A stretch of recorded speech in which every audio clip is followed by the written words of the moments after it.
Number 1. An 8-year-old Buddy Schumacher was murdered in 1925. Investigators figured it was a case that would wrap itself up quickly. No one anticipated that it would remain a mystery 95 years later. Arthur Buddy Schumacher was born on September 2, 1916 to parents Arthur Ard and Florence Mays ap Schumacher. He was the couple's second child. His sister, Jeanette Alice, was just over a year older than him. The family settled down in Wauwatosa, Wisconsin, and lived a relatively simple and happy life. Wauwatosa was a small mill town that was close to the city of Milwaukee. As trains and automobiles became more and more popular as modes of transportation, Wauwatosa became an active little community, full of life and vigor. But it also had a bit of a dark side. In the early 1920s, the Milwaukee area was known for its missing children, especially young boys. In 1923, 2 young boys had gone missing in the area, which prompted a lot of media attention. The attention these cases got would foreshadow what was to come. As the media swooped in, all logic flew the coop. The 20s were the height of sensationalist yellow journalism. The use of crime, news, scandal, divorces, and sex were fodder for the masses, and major bucks in the pockets of newspaper owners. Fake news was literally the bread and butter of print media. As news of these disappearances made headlines, the entire Milwaukee and surrounding area grew fearful and cautious. They worried this could happen to their children. They began monitoring where children were going, what they were doing, and who they were with. Then, time went by, and no children had been reported as missing. On the morning of July 24, 1925, Buddy Schumacher ate his breakfast, then left his house around 9 a.m. He told his parents he was taking the train with friends to go down to a swimming hole.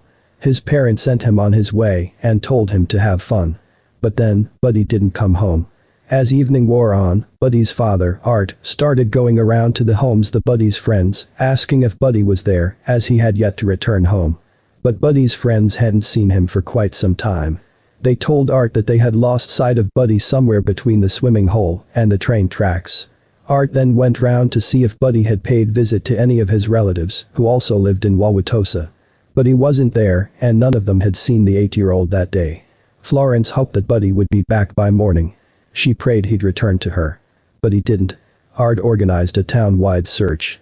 Family and friends went to the swimming hole, thinking that maybe, just maybe, he'd ended up in the lake or the nearby river.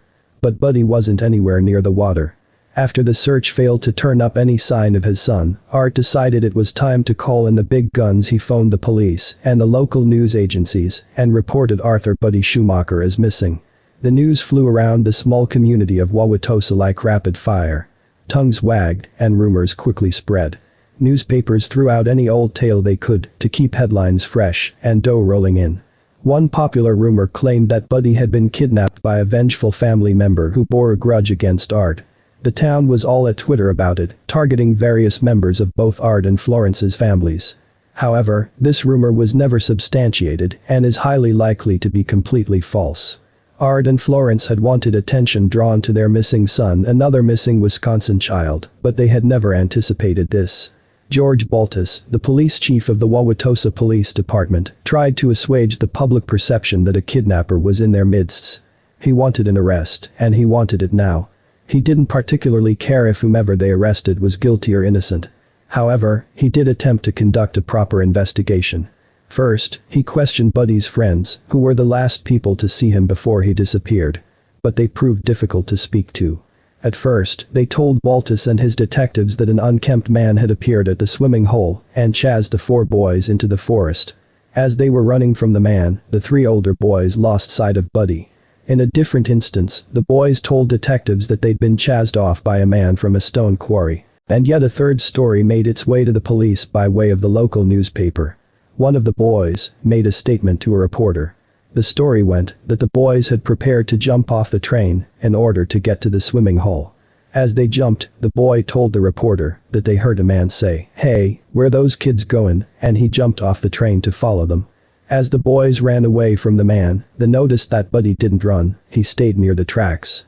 The man lost interest in chasing the 3 runners and approached Buddy by the tracks. The boy's statement to the reporter claimed that this man was one of the many transients that had come to town. The influx of transportation had attracted transients to Wauwatosa. They set up camps near the tracks, intent on traveling to and fro, looking for work, or just living on the rails. Their presence worried the locals, and soon, detectives set their sights on the community as the source of Buddy's disappearance. Once this theory took hold, emboldened by sensational journalism, the townspeople soon were turning in anyone they wished and called in with reports of suspicious, transient men. On July 27, 1925, a 10-year-old orphan boy led police down to where Buddy was last seen. He told them that he and his friends, who had set up a small camp for themselves, had been repeatedly harassed by two middle-aged men. The camp was close to where Buddy's friend said they'd jumped off the train, and the theory that these two men took Buddy seemed as likely a theory as any. But the men were no longer in the area and couldn't be found. As time wore on, the search for Buddy grew more and more desperate. The Schumacher family wanted to bring their little boy home. A member of the Coast Guard scoured the river to look for Buddy in case he'd drowned in the lake or the river. Detectives also set off dynamite near the rock quarry the boys claimed to be playing at the day Buddy disappeared. Neither venture was fruitful. Stressed, anxious, and unable to handle the devastation of losing Buddy and the subsequent press attention, Art and Florence took their daughter and left Wauwatosa to visit relatives further north. Just as they left, a man from Milwaukee came to town in order to hunt for mushrooms. After a few hours of foraging, the man was quite unsuccessful. Then, he spied a small thicket which had an odd look. He went over and gave it a good look. There, he found the body of a young boy, barely 4 feet away from a well-trodden path. The mushroom forager had a hunch that this boy was Buddy Schumacher, but he couldn't be certain. And if he was wrong, well, he didn't want to risk alerting anyone and being dragged into the story by the papers. So, with his son and a friend in tow, they found a picture of Buddy in the papers and took it with them as they went back down the path and found the thicket. After a quick comparison, all three men agreed that the boy was, in fact, little Buddy Schumacher. Now armed with certainty, the mushroom forager contacted the police. Police Chief Baltus went to find Art and Florence to ask them to come down and positively identify the body. But they weren't there. Buddy's uncles had to go and identify Buddy. The official reports state that the badly decomposed and mutilated body of Buddy Schumacher was found on September 13, 1925, 7 weeks after he'd gone missing. Art and Florence were located and told of the discovery. The family rushed back to Wauwatosa. The autopsy showed that Buddy had been beaten, abused, sexually assaulted, and strangled. However, the official cause of death was found to be a handkerchief which had been stuffed down Buddy's throat. Newspapers latched onto the discovery and ran headline after headline. They even swarmed Buddy's funeral. All they succeeded in doing was sending the town into a frenzy, trying to find Buddy's killer. Detectives soon focused on the transient community, investigating and questioning every transient found in the area around the time of Buddy's death. Their hope lay almost entirely on the handkerchief. In the corner, the letter A was found embroidered into the fabric. Art had already told detectives that the handkerchief did not belong to him or Buddy, which meant that it could only belong to the killer. Hoping for public cooperation, a description and photo of the handkerchief was placed in the paper. Detectives hoped someone would come forward with a name. However, detectives continued to investigate the transient community in the hopes of finding Buddy's killer. Within the community, detectives found Edward Vreeland. He'd gained police attention early on, but when Buddy's friends couldn't positively identify him as the man they'd seen on the train, the questioning stopped. He wasn't let go, though. Instead, he was sent to a nearby correctional facility to serve a sentence for vagrancy. After Buddy's body was found, the boys were brought back to the police station and asked to look at a lineup of men. Edward had been transported from the facility to stand in the lineup. Detectives hoped that seeing him would jog the memories of the boys. One of them couldn't positively identify him, while the other two did. This was more than enough for detectives, and they believed wholeheartedly that they had their man. They began gathering evidence to fit the narrative. Edward's case was not helped when two 10-year-old boys came forward and stated that Edward had taken them for a walk and then had mistreated them. Edward denied all of these accusations. With little factual evidence to hold him for Buddy's murder, detectives returned him to the correctional facility to serve the rest of his sentence. However, on September 22, Edward wanted an audience with the detectives in charge of Buddy's murder investigation. He confessed to them that he often suffered from memory lapses. He stated that it was very possible that he had killed Buddy and simply didn't remember doing it. Newspapers got wind of the tale and took Edward's convoluted word as a factual confession of guilt. But Edward had someone in his corner. His brother Charles had read the papers and read about what his brother had supposedly done. Charles quickly drove from Illinois to visit his brother in Wisconsin. Then, he hired a local attorney to represent Edward. Charles's hope was that the attorney would stop Edward from doing something that he would later regret. He did just that, stopped Edward before it was too late. With the handkerchief their only remaining lead, detectives put all their focus on that, returning to the description and photograph in the papers. As luck would have it, they received a call from a Mrs. Emma Abel on September 24, 1925, claiming that she recognized the handkerchief. Mrs. Abel told detectives that she'd taken a man into her home for a couple of days and shared meals with him as he was starving. The man had been in possession of that handkerchief. She stated that the man's name was Edward Vreeland. She also offered to come down to the police station to personally identify the handkerchief. However, on the day she arrived to make this identification, detectives found that the handkerchief was gone. They tore the department apart looking for it. But it was nowhere to be found. However, with his name coming up once again, detectives decided to pay Edward another visit. This time around, they brought him to the thicket where Buddy had been discovered. Once there, Edward took a look around and stated, "Before God, I am innocent." At their wits' end, detectives began contemplating using a new truth serum on Edward in order to make him talk. Thankfully, the investigation wouldn't come to that. A clerk in the DA's office found the missing handkerchief.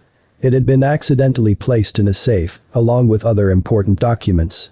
Fortified with the return of their main piece of evidence, detectives brought Mrs. Abel back to the station in order to identify the handkerchief. This proved to be another setback, as she was unable to say with 100% certainty whether or not this was the handkerchief she'd seen Edward carry with him during his stay at a residence. For Edward's brother, Charles, and his attorney, this was the last straw. Edward's attorney accused the police department of misconduct and began the process of filing a writ for unlawful detention of his client. With a potential lawsuit hanging over the department, detectives had no choice but to let Edward go and return him to the correctional facility in order to finish his sentence for vagrancy. The department's case against Edward continued to fall apart from there. Buddy's friends returned to the station and announced that Edward wasn't actually the man they saw on the train. They'd named him because they'd felt pressured by the detectives to do so. Leads dried up and detectives made no progress on the Buddy Schumacher murder investigation. Until a couple of weeks later. On October 14th, the body of 11-year-old Frances Paoletti was found mutilated in a vacant house in St. Paul, Minnesota. Frances suffered a blow to the back of the head. But of note to detectives in both Minnesota and Wisconsin was the fact that Frances was found with a handkerchief stuffed down his throat. St. Paul police were very quick to locate Frances's killer. They arrested 21-year-old William Brandt, who confessed to the murder after 2 hours of questioning.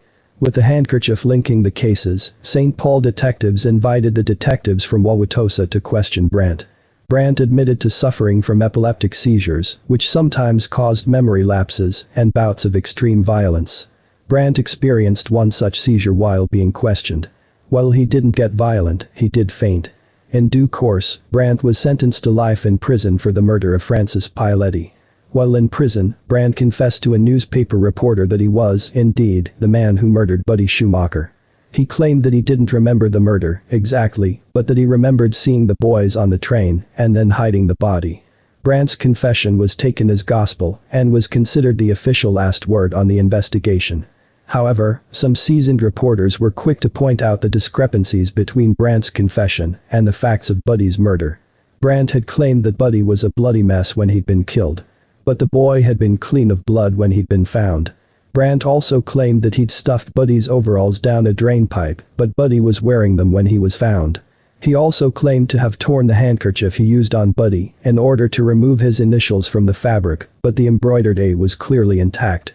Further negating Brandt's confession, Buddy's friend stated that they'd never seen William Brandt before he'd appeared in the papers as Frances Paoletti's killer. Soon after that, William Brandt retracted his confession. Detectives were left without any suspects, except for the vast transient community, who were not willing to cooperate due to rough treatment by Wauwatosa townspeople and police, and they no longer had any leads to pursue. The public never came forward with anything meaningful, and soon, the papers lost interest in the case. The Schumacher name would reappear every now and then, whenever another child went missing in the area. Years later, the Schumacher family home changed hands and fell to the Hoffman family. Paul Hoffman became enraptured with the case. Number 2. Hazel Drew's lifeless body was found floating in Teals Pond in Sand Lake, New York, on July 11, 1908. She was young, attractive, and her violent demise baffled many. Over a century later, her murder is still unsolved. All that remains is her gravestone at the Brookside Cemetery in Barberville, New York, not far from the scene of the crime. The autopsy revealed the cause of death to be repeated blunt trauma to the back of the head. Hazel Drew had, up until that time, been working as a governess in Troy, New York, for a man named Edward Carey, a respected engineering professor at Rensselaer Polytechnic. She looked after his children and lived in his home along with his wife. She dined with the family and was, by all accounts, quite beloved by them and the community of Troy. Still, many questions remain. What would lead someone to brutally murder a young woman in her prime, who seemed to be living such an innocuous life? What happened by that pond? Was she meeting a man? Why was she so well dressed? Why had she suddenly quit her job as governess a few days before? Why did she give multiple cover stories to anyone she talked to? It could be that she was entangled with forces more powerful than she could handle. In the years leading up to her death, she had started living large. Traveling by train to Albany, Boston, Nick, and Providence, Rhode Island, on a regular basis. Wearing tailor-made clothes which were beyond her modest financial means. Much speculation abounds as to the identity of her wealthy benefactor. Love letters were found in her abandoned suitcase along with not one, but 2 kimonos. One of the senders of said love letters is a main suspect in a documentary currently filming in Troy. Clearly, there is more to this case than meets the eye. The story continues to haunt history and true crime buffs to this day. One writer even immortalized her on the television screen in the cult phenomenon, Twin Peaks. Twin Peaks was the creation of Mark Frost and David Lynch and first aired on ABC in 1990. It turns out that Mark Frost's grandmother, Betty Calhoun, who lived during the time of the murder, would tell her grandson stories about Hazel Drew's ghost haunting the woods near the site of her murder, which just so happened to be where he would spend his summer vacations. The story stayed with him, and when he and Lynch were brainstorming a TV series, he decided it was a fascinating premise, brimming with loose ends and unanswered questions, to launch the perfect eerie show. Initially, they meant to set it in upstate New York in the very town Hazel lived, but the studio preferred a town with a larger population, so they relocated to Oregon, to the iconic setting we are so familiar with today. The show begins post-death. Laura Palmer is found at the water's edge, her lips and skin already blue. The entire town is in mourning, reeling from the shock of such a good girl, ending up naked and dead with no explanation. Her parents, friends, confidants, and lovers are grief-stricken beyond comfort. Laura Palmer is played by Cheryl Lee, whose resemblance to Hazel Drew is beyond striking, almost as if Hazel had cast herself. I can almost see her hovering over David Lynch, whispering in his ear, "This is the girl." Twin Peaks chronicles the gradual unearthing of the character of Laura Palmer. The show hinges on 2 jarring images that do not seem to fit. The first one is a prom picture on her parents' mantle, a perfect daughter. The other we see during the opening, her naked corpse, wrapped in plastic. The audience is forced to reconcile these 2 images, one of virginity, the other a body corrupted by sin and decay. Twin Peaks draws the audience in, and like many David Lynch projects, the way the story is told makes the viewer an accomplice. Just as in Blue Velvet, where there is a tension within the protagonist, played by Kyle MacLachlan, who also plays Agent Dale Cooper, the man called in to solve the mystery of Laura Palmer's death, to choose between his desire for the good girl and the bad or fallen woman, so too are the characters in Twin Peaks, torn between 2 images of Laura. Was she the sweet girl who volunteered for Meals on Wheels? Or the troubled teen who did coke and possibly turned tricks at an open secret brothel, catering to the rich and powerful men who ran the town? While the circumstances of Hazel Drew's death inspired the universe of Twin Peaks, these were just broad strokes. Few other details about her life exist. Many of the records from that time were burned. If you try to find anything, you will run up against a strangely absent body of evidence. Almost as if it was purposely destroyed to protect powerful people in the small town where she lived. Despite this, the story is not over. The mystery is still in need of solving. The time is ripe for female voices from beyond the grave to rise above the din and set the record straight. Hazel Drew was young, beautiful and smart. These qualities gave her a leg up in life, at least for a time. She knew how to work the angles. She was successful at it until she wasn't. Something tells me Hazel Drew is not at rest. Loose ends remain unnervingly frayed. Number 3. This is my first case RitTube, and I'm also on mobile, so please excuse the formatting, constructive criticism welcome. On the morning of July 13, 2012, in the small town of Evansdale, Iowa, cousins Lyra Cook, 10, and Elizabeth Collins, 8, were dropped off at their grandmother Wilma Cook's house, which had become almost routine that summer. But the girls didn't mind at all. They enjoyed their time together. After only being there a short while, the girls decided to go on a bike ride together, like they had done many times before that summer. Their grandmother agreed to let them go, and the two girls set off a little after noon. Wilma watched the girls until they got down to the end of the street corner, then retreated back inside. Unbeknownst to Wilma, this was the last time she would ever see her granddaughters. After about an hour had passed, Wilma realized that the girls had not returned and began to grow worried, as it was unusual for them to be gone this long. But it wasn't until Misty Cook-Morrissey, Lyric's mother, got off work around 2 p.m., over 2 hours after the girls had left, and came to pick Lyric up, when the panic truly started to set in. Friends and family were called, and a quick search of the surrounding area around Wilma's home began in an effort to find the girls, but it was to no avail. Police were contacted shortly thereafter, and a bigger search was then called. In the first few hours of the search, several witnesses from nearby neighborhoods came forward claiming to have seen the girls riding their bikes on Gilbert Drive, which was about a mile and a half away from Wilma Cook's house, sometime between 12:30 and 1 p.m. Another witness said they spotted the girls still on their bikes around the same time on the 1000 block of Lake Avenue, a street located nearby Myers Lake, which is a popular spot among locals for fishing. After nothing came up at the parks and school playgrounds closest to area, which were the most plausible locations to check first, a search party made up of local firefighters decided to look on the bike trails around the area, thinking the girls may have gotten lost on their way home. This would result in an alarming discovery. On the bike trail located near the southeast corner of Myers Lake, the two bikes belonging to the girls were found abandoned, with the girls nowhere to be seen. Over the next several days police, now joined by hundreds of volunteers, began combing through the entire stretch of land between the paths the girls had been spotted on and the corner where the bikes were found, desperately looking for any clue of where the young girls may be. Local law enforcement also requested help from the FBI, who sent expertly trained search and rescue divers to search Myers Lake after being concerned that the girls may have fell in. The lake was also partially drained to help aid the effort, but this too came up short. Investigators were also able to obtain surveillance footage from an old auction house located on Broven Boulevard not far from Wilma Cook's house. The footage was short, only catching a brief glimpse of the missing girls, showing the two at around 12:23 p.m., which was not long after they had initially left their grandma's house.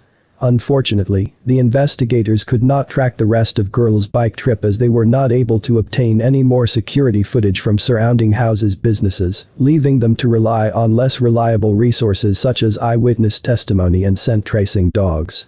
While the exhaustive searches in and around Myers Lake continued, investigators brought in the girls' parents, other family members, and even friends to determine if there was any hints of deception in their statement surrounding the day of disappearance.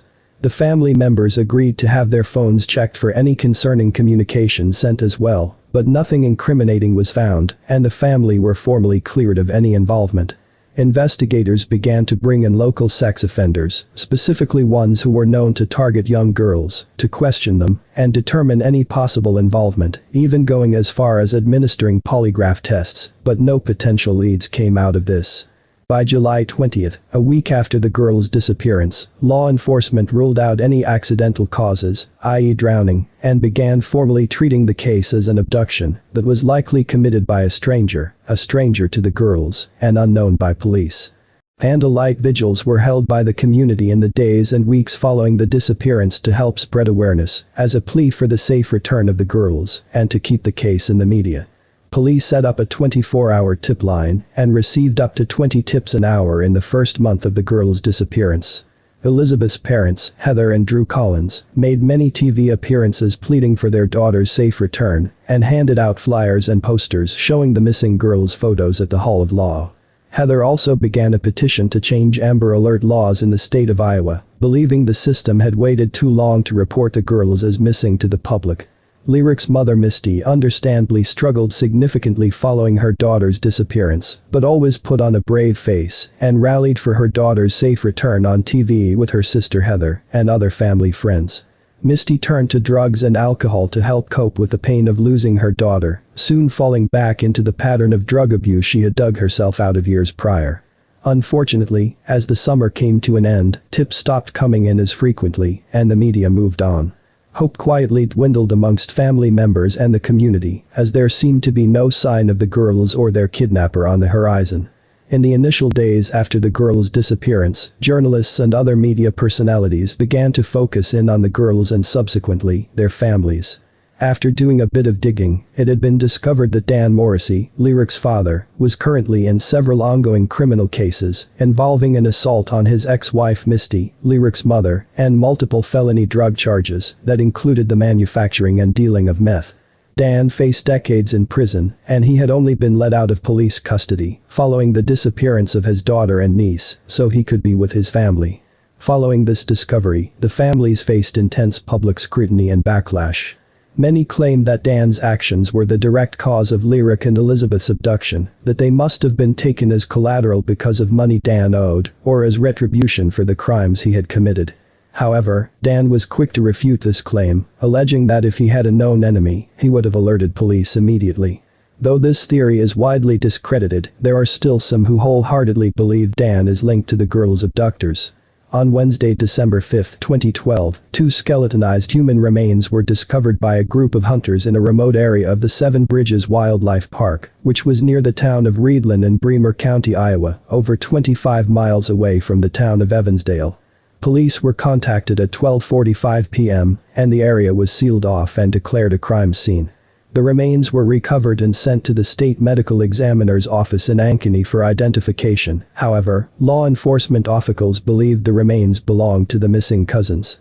The following day, December 6, Chief Deputy Rick Abbott of the Black Hawk County Sheriff's Office held a press conference where he announced that officials believed the 2 bodies found at Seven Bridges were those of Lyra Cook and Elizabeth Collins, despite not yet receiving results from the medical examiner. Abbott explained that there were no other missing persons case from the region at the time and that the remains found were of small stature. On December 10, the Monday after the remains had been discovered, the state medical examiner confirmed that the bodies did indeed belong to Lyra Cook and Elizabeth Collins.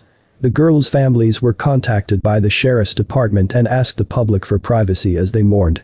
No details were released to the public about the remains, other than the manner of death was homicide.